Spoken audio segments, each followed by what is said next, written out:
Hello, are you looking for a way to delete messages on Facebook Marketplace? Watch this straightforward video to learn how to do that. To do this, you have to go through the Messenger app.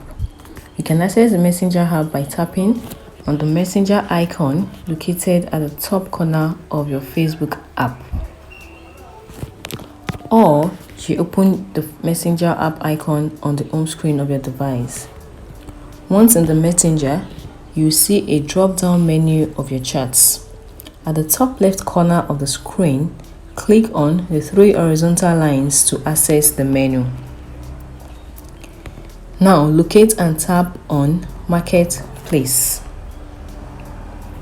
Once you are there, you will see all your Facebook Marketplace messages for various products you've checked in.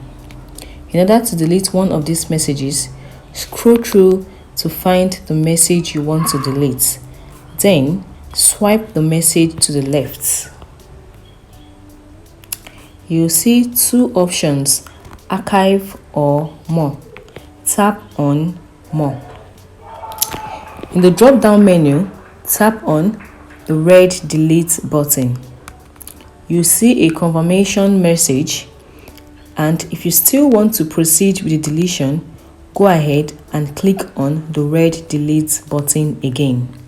So, we have successfully deleted a message from Facebook Marketplace.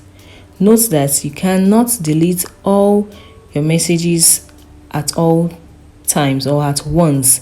You have to delete them one after the other. So, that wraps up what I'll be showing you in today's video. Don't forget to like, share and subscribe for more video content. Bye and see you in the next video.